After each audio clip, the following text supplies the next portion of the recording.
నమస్కారం ఘంటారావానికి స్వాగతం. ముందుగా ప్రధాన అంశాలు. కాసేపట్లో డీఎస్సీ ఫలితాలు విడుదల చేయనున్న సీఎం. తేలనున్న 2,45,000 మంది అభ్యర్థుల భవితవ్యం.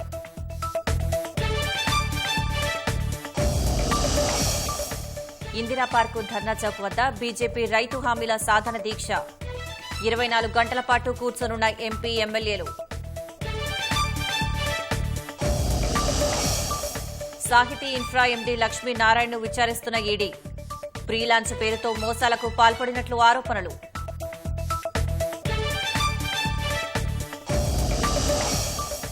మిథున్ చక్రవర్తికి దాదాసాహెబ్ ఫాల్కే అవార్డు. నటుడు, నిర్మాతగా విశేష సేవలు అందించినందుకు గుర్తింపు.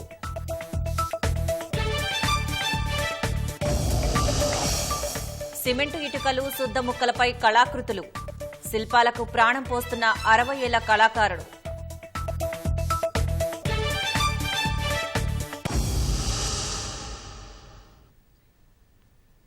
సినీ రంగానికి సంబంధించి ప్రతిష్టాత్మకంగా భావించే దాదాసాహెబ్ ఫాల్కే అవార్డుకు దిగ్గజ నటుడు మిథున్ చక్రవర్తి ఎంపికయ్యారు.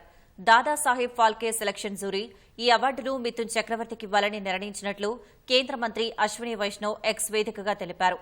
భారత సినిమాకు మిథున్ చక్రవర్తి అందించిన సేవలకు గాను ఈ అవార్డును ప్రదానం చేయనున్నట్లు చెప్పారు. అక్టోబర్ 8న జరగనున్న 70వ జాతీయ చలనచిత్ర అవార్డుల వేడుకలో అవార్డును ఇవ్వనున్నారు. పశ్చిమ బెంగాల్కు చెందిన మిథున్ చక్రవర్తి బాలీవుడ్లో ఎన్నో చిత్రాల్లో నటించి పేరు ప్రఖ్యాతలు సొంతం చేసుకున్నారు. 1976లో మృగాయాతో నటుడిగా రంగప్రవేశం చేశారు. తొలి చిత్రంతోనే ఉత్తమ నటుడిగా జాతీయ అవార్డు అందుకున్నారు. ముక్తి, బన్సారీ, అమర్దీప్, ప్రేమ్ వివాహ్, భయానక్, కస్తూరి, డిస్కో డాన్సర్ వంటి చిత్రాలు ఆయనకు మంచి గుర్తింపు తెచ్చిపెట్టాయి. హిందీ, బెంగాలీ చిత్రాలతో పాటు కన్నడ, తెలుగు, ఒరియా, భోజ్పురి చిత్రాల్లోనూ ఆయన నటించారు. గోపాల గోపాలతో తెలుగు వారికి సుపరిచితమయ్యారు. హీరోగానే కాకుండా సహాయ నటుడు, విలన్ గా కూడా నటించారు. మిథున్ చక్రవర్తికి 3 నేషనల్ ఫిల్మ్ అవార్డులు, 2 ఫిల్మ్ఫేర్ అవార్డులు దక్కాయి. ఈ ఏడాది జనవరిలో పద్మభూషణ్ అవార్డు అందుకున్నారు.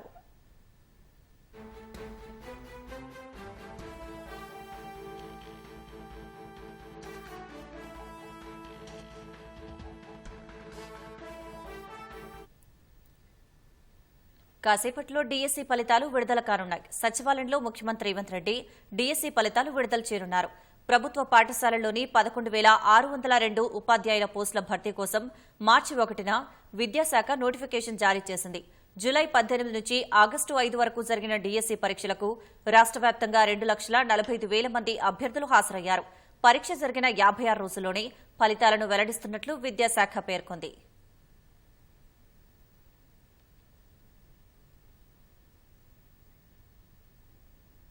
ఫ్రీలాన్సింగ్ పేరుతో మోసాలకు పాల్పడినట్లు ఆరోపణలు ఎదుర్కొంటున్న సాహితీ ఇన్ఫ్రా నిర్వాహకుడు బూదాటి లక్ష్మీనారాయణను ఈడీ అధికారులు విచారిస్తున్నారు. ఫ్రీలాన్సింగ్ పేరుతో వేల మంది నుంచి సుమారు 2.5 కోట్లు వసూలు చేసిన సాహితీ సంస్థ వారికి ప్లాట్లు అప్పగించకుండా మోసగించినట్లు ఆరోపణలున్నాయి. ఇదే విషయమై పోలీసులు 2022లో కేసులు నమోదు చేశారు. హైదరాబాద్ సీసీఎస్ పోలీసులు గతంలో లక్ష్మీనారాయణను అరెస్ట్ చేసి జైలుకు తరలించారు. ఈ వ్యవహారంలో మనీ లాండరింగ్ జరిగిందనే కోణంలో సైతం కేసు నమోదు చేసి దర్యాప్తు చేపట్టింది. ఈ క్రమంలోనే ఆయన్ను అదుపులోకి తీసుకున్న ఈడీ అధికారులు కార్యాలయంలో ఆయన్ను విచారిస్తున్నారు.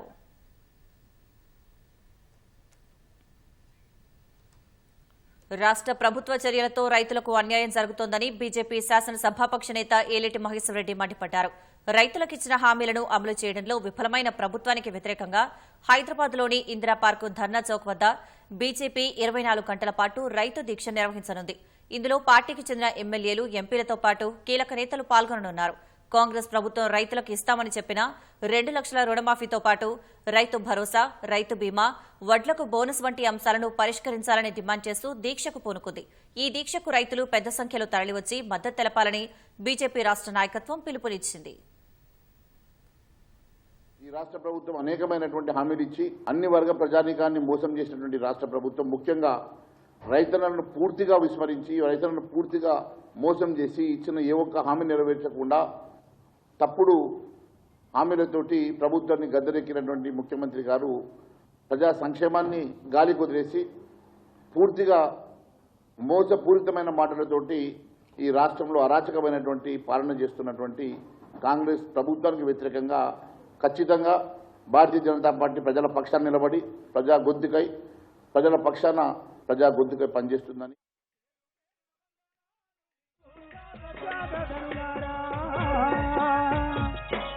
జోహార్ తెలంగాణ మన వీరులకు, జోహార్ జోహార్ జోహార్ తెలంగాణ మన వీరులకు, జోహార్ జోహార్. మరి తెలంగాణ రాష్ట్రం వస్తే తెలంగాణ రాష్ట్రంలో మా నీళ్లు, మా నిధులు, మా నియామకాలు అంతిమంగా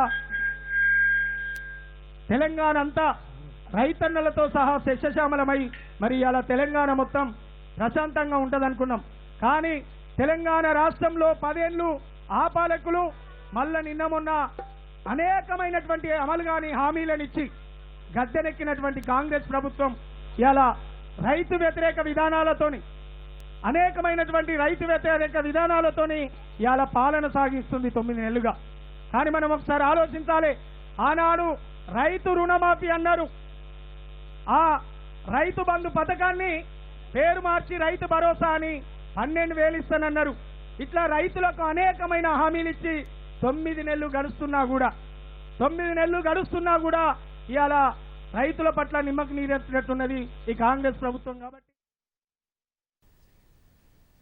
హైదరాబాద్ మహానగరంలో ఉత్పత్తి అయ్యే చెత్తతో జవహర్ నగర్ డంపింగ్ యార్డు సతమతమవుతోంది. ప్రత్యామ్నాయ మార్గాలు లేక వేలాది టన్నుల చెత్త ఎక్కడికక్కడ పేరుకుపోతోంది. జవహర్ నగర్ డంపింగ్ యార్డుపై ఒత్తిడిని తగ్గించాలని భావిస్తున్న జీహెచ్ఎంసీ ఇతర మార్గాలపై కసరత్తు చేస్తోంది. అందులో భాగంగా 4 జిల్లాల్లో అనువైన స్థలాలను గుర్తించిన బల్దియా అక్కడ వినూత్న ఆధునిక పద్ధతుల్లో చెత్త శుద్ది కేంద్రాలను ఏర్పాటు చేసేందుకు ప్రభుత్వానికి ప్రతిపాదనలు పంపింది. రాష్ట్ర రాజధానిలో చెత్త నిర్వహణపై జీహెచ్ఎంసీ ప్రత్యేక కసరత్తు చేస్తోంది. నగరం నలుమూలల నుంచి చెత్తను సేకరించి జవహర్ నగర్ డంపింగ్ యార్డుకు తరలిస్తోంది.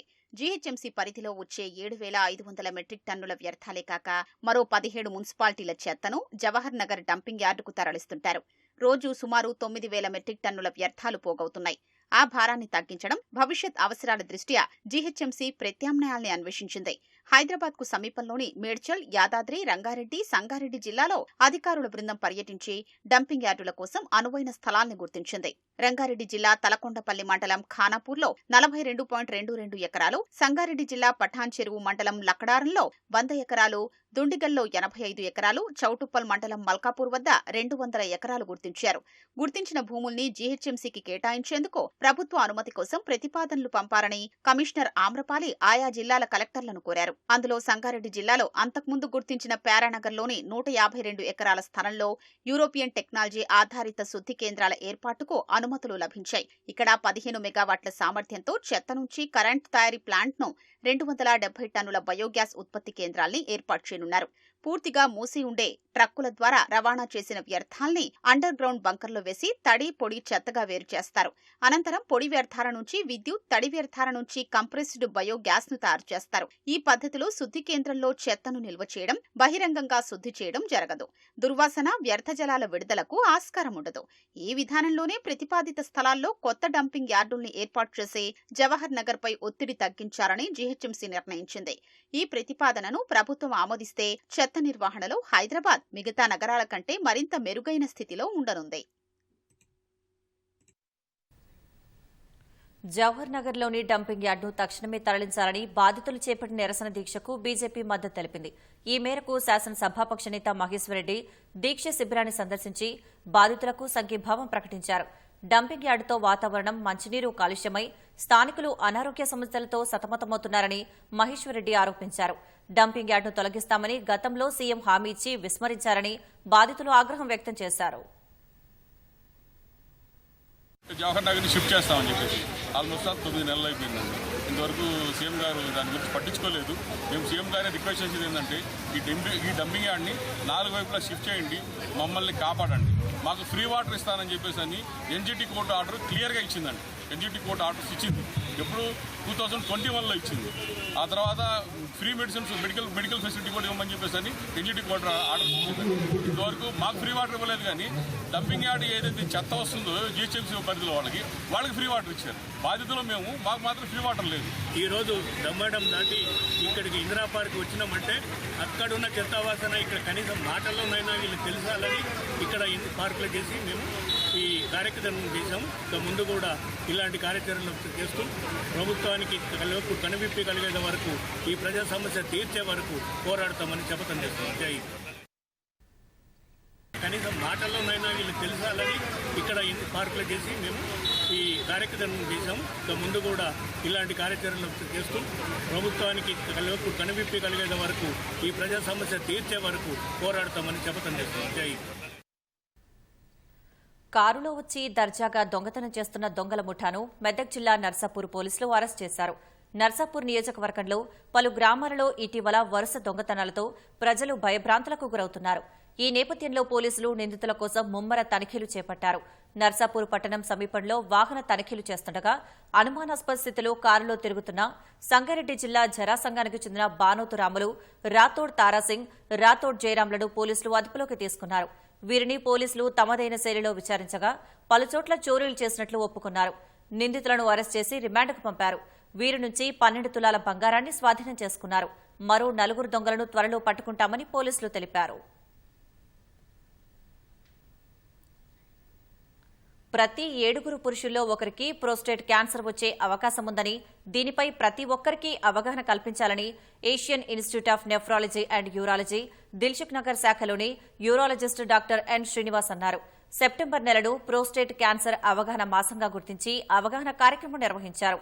ఇందులో ఏఎన్యూ వైద్యులు, సిబ్బందితో పాటు గతంలో ఇక్కడ ఈ వ్యాధికి చికిత్స పొందిన వారు కూడా ఉత్సాహంగా పాల్గొన్నారు.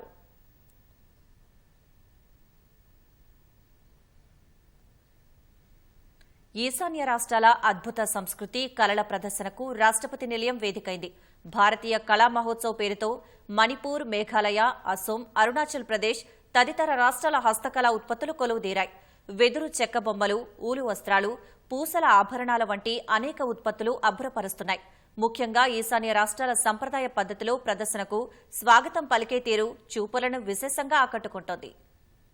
భారతీయ కళా మహోత్సవ్ పేరుతో వివిధ రాష్ట్రాల సంస్కృతి, సాంప్రదాయాలను మరో రాష్ట్రంలో కేంద్ర ప్రభుత్వం పరిచయం చేస్తోంది. ఇందులో భాగంగా సికింద్రాబాద్ రాష్ట్రపతి భవన్లో ఈశాన్య రాష్ట్రాలకు సంబంధించిన హస్తకళా ఉత్పత్తుల ప్రదర్శన ఏర్పాటు చేసింది. శనివారం రాష్ట్రపతి ద్రౌపది ముర్ము ప్రదర్శనను ప్రారంభించగా ఆదివారం వీక్షకుల నుంచి విశేష స్పందన లభించింది. తొలి రోజే దాదాపు 10,000 మందికి పైగా వివిధ రాష్ట్రాల స్టాళ్లను సందర్శించారు. అందమైన అసోం వెదురు వస్తువులు, కార్పెట్లు, అరుణాచల్ ప్రదేశ్ కు చెందిన పూసల నగలు, మణిపూర్ మట్టి వస్తువులు విశేషంగా ఆకట్టుకుంటున్నాయి. మరీ ముఖ్యంగా కలపతో చేసిన పాత్రలు, అలంకరణ సామాగ్రి, ఊలుతో అల్లిన ఫ్లవర్ బొకేలు, అద్భుతమైన చెవిపోగులు, ఇలా ఒక్కటేమిటి ప్రదర్శనలో కొలువు తీరిన ప్రతి వస్తువు చూపర్ల మది దోచేస్తోంది.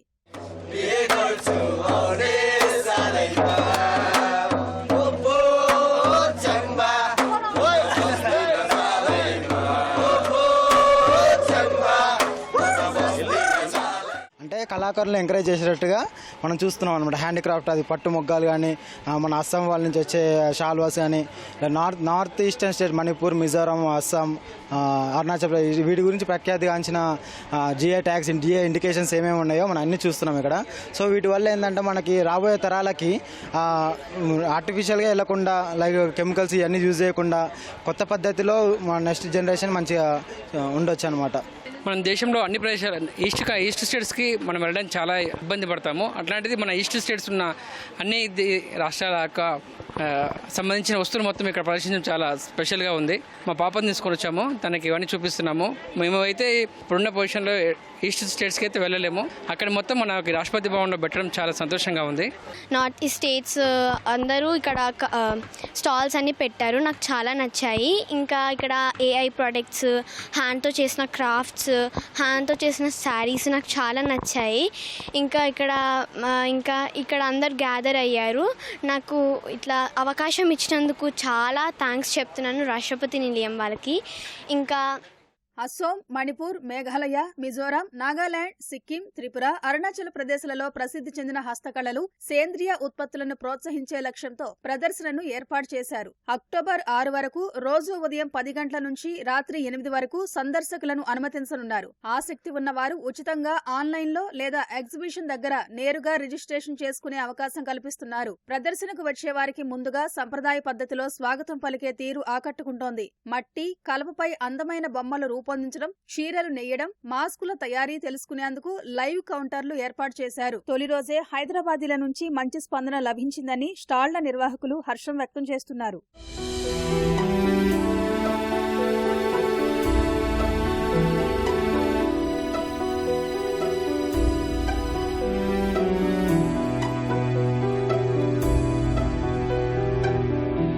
A strong team of 25 people who have come to represent our state in this pavilion, and we are very thankful to Madam Draupadi Murmu ji for giving us this platform to not only showcase our products and produce, but for bringing the northeastern state people to the state of Telangana, so that not only the products are showcased, but there is a feeling of national integration that takes place. Response is wonderful. You can see all the crowd here just now. Today I think the school children are coming. It is such a wonderful gesture for allowing for the Telangana government to send the school children, because they need to know us better. Simultaneously we need to know them better too. This time, since we had more time, our products are original. We went to nook and corners of Sikkim. They are coming from all the rural areas of Sikkim, and hopefully I think this time we could showcase many more items.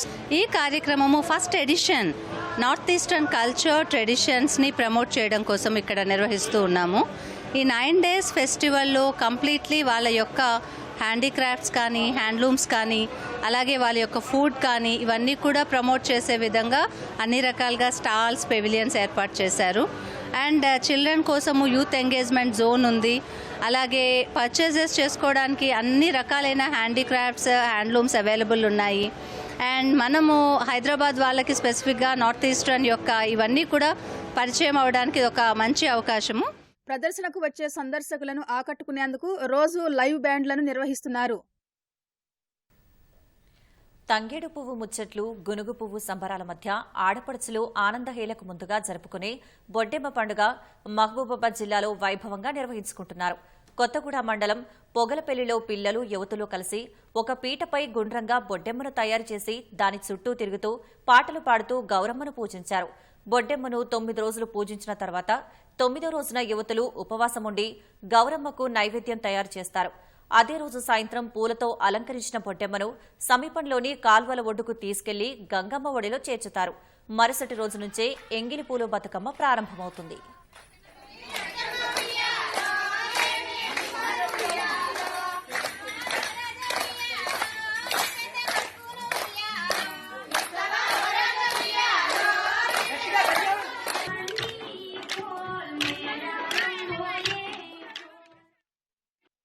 మేము బొడ్డెమ్మ పండుగ, బతుకమ్మ పండుగ కంటే ముందు బొడ్డెమ్మ పండుగ చేసుకోవాలని పుట్టమట్టి తీసుకొచ్చి ఒక పీట మీద 5 మెట్లు కట్టి దాన్ని ప్రతిరోజు ఎర్రమట్టి తోటాలకి కుంకుమ, పసుపు, తెల్లబొట్టు పెట్టి ముగ్గులేసి ప్రతిరోజు దాన్ని బొడ్డెమ్మ పైన ఒక కలశం పెట్టి అందులో ఒక గౌరమ్మని చేసి పెట్టేసి కలిసి ఆడుకుంటూ సాయంత్రం ఆట ఆడిన తర్వాత బొడ్డెమ్మను కొంచెం నిద్రపుచ్చి ఓ మంగళారతి పాట పాడి పెట్టేసి 9 రోజుల తర్వాత తీసుకెళ్లి నిమజ్జనం చేసి తర్వాత తెల్లారి బతుకమ్మ, ఎంగిలి పూల బతుకమ్మ. ఇది ఎందుకంటే బతుకమ్మ పండుగ కంటే ముందు గౌరమ్మ బొడ్డెమ్మని చేసి ఆడాలని మా ఊరు అందరూ తరాల నుంచి ఇట్లా ఈ పండుగ జరుగుతుంది కాబట్టి మేము కూడా చేసుకుంటున్నాం. చైత్రమాస ఎంగిలి పూల బతుకమ్మ ఆడుకొని 9వ రోజు ఆడుకొని 9వ రోజు సద్దుల బతుకమ్మ ఆడుకొని పెద్దలు, చిన్నలు, పిల్లలు, ముసలోళ్ళు అందరూ ఆడి నిమజ్జనం చేస్తారు. పాకిస్తాన్తో సరిహద్దుకు ఆనుకుని ఉన్న జమ్మూ కశ్మీర్లోని కుప్వారా జిల్లా కెరన్ వ్యాలీలో అక్టోబర్ 1న 3వ విడతలో భాగంగా అసెంబ్లీ ఎన్నికలు జరగనున్నాయి. 10 ఏళ్ల తర్వాత ఓటు వేస్తుండటంతో అక్కడి ప్రజలు ఉత్సాహంగా ఉన్నారు. 2021లో కేంద్రం చొరవతో కాల్పుల విరమణ ఒప్పందం తర్వాత కెరన్ లోయలో పర్యాటకం పెరిగింది. అయితే రోడ్లు, ఆసుపత్రుల వంటి మౌలిక సదుపాయాలు లేకపోవడంతో ప్రజలు తీవ్ర ఇబ్బందులు ఎదుర్కొంటున్నారు. గత ఎన్నికల్లో సరిహద్దుల్లో ఉండే తమ ప్రాంతంలో 80 నుంచి 90% పోలింగ్ నమోదైందని, అయినా ప్రభుత్వం పట్టించుకోవట్లేదని స్థానికులు ఆవేదన వ్యక్తం చేశారు.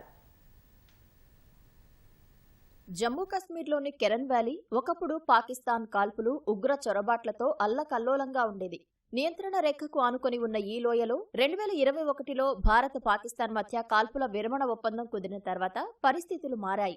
గత 3 ఏళ్లలో లోయలో పర్యాటకం పుంజుకుంది. దేశంలోని వివిధ ప్రాంతాల నుంచి పర్యాటకులు అక్కడి అందమైన ప్రదేశాలను చూసేందుకు వెళ్తున్నారు. పర్యాటకుల రాకతో ఆ ప్రాంత ఆర్థిక వ్యవస్థ గణనీయంగా పెరిగింది. అయితే పర్యాటకం బాగున్నా రోడ్లు, మొబైల్ కనెక్టివిటీ, ఆరోగ్య సంరక్షణ సౌకర్యాలు వంటి మౌలిక సదుపాయాలు లేకపోవడం పట్ల స్థానికులు అసంతృప్తి వ్యక్తం చేస్తున్నారు. 2019కి ముందు ఎప్పుడు ఎన్నికలు జరిగినా సరిహద్దుల్లోని ప్రాంతాల నుంచే 80 నుంచి 90% పోలింగ్ నమోదయ్యేదని పలువురు తెలిపారు. ప్రభుత్వాలు ఏర్పడతాయని, కానీ తమను పట్టించుకోరని ఆవేదన వ్యక్తం చేశారు. గతంలో ఎన్నికలు బహిష్కరించిన కొందరు ఈ దఫా ఓటు వేయడానికి ఉత్సాహంగా ఉన్నారని తెలిపారు. సరైన మౌలిక సదుపాయాలు లేకపోవడం వల్ల కెరన్ లోయ అభివృద్ధికి ఆటంకం కలుగుతోందని స్థానికులు వాపోతున్నారు. रेस्टोरेंट खुले, उसके बाद होटल्स खुली, उसके बाद टेंट वैली, मतलब जो भी आते थे यहाँ पे टेंट पे बैठते हैं. उसके बाद यहाँ पे जो बिजनेसमैन थे, ठीक, उनका भी काम चला और नई नई होटल यहाँ पे खुली, वो टूरिज्म की वजह से काम चल रहा है. रोड का डर ब्रिज से ये केरन तक इस साल तक इंशाल्लाह मत हो जाएगी. यहाँ पे नेटवर्क भी कम आ रहा है, मतलब जियो लगाया है मगर न होने के बराबर है वो, ठीक. उसके बाद यहाँ पे BSNL लगाया है मगर अभी चालू उन्होंने नहीं किया है. కెరన్ వ్యాలీలో ఆసుపత్రులు సరిగా లేవని, వైద్యులు అందుబాటులో ఉండరని పలువురు స్థానికులు తెలిపారు.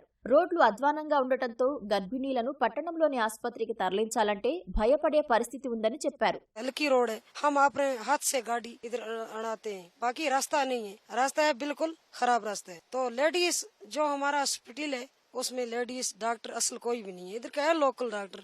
और बात ये है कि हम अगर बच्चा पैदा होना चाहे किसी लड़की को भी कुपाड़ा में जाना पड़ता है. चलते चलते कोई लड़की रास्ते में मर जाएगी. జమ్మూ కశ్మీర్లో 3వ విడత అసెంబ్లీ ఎన్నికల్లో భాగంగా మిగిలిన 40 స్థానాలకు అక్టోబర్ 1న పోలింగ్ జరగనుంది. కెరన్ లోయ ప్రజలు ఈ విడతలోనే ఓటు వేయనున్నారు. 10 ఏళ్ల తర్వాత ఓటు హక్కు వినియోగించుకోనుండటంతో వారంతా ఉత్సాహంగా ఉన్నారు. జమ్మూ కశ్మీర్లో అక్టోబర్ 8న ఓట్ల లెక్కింపు జరగనుంది.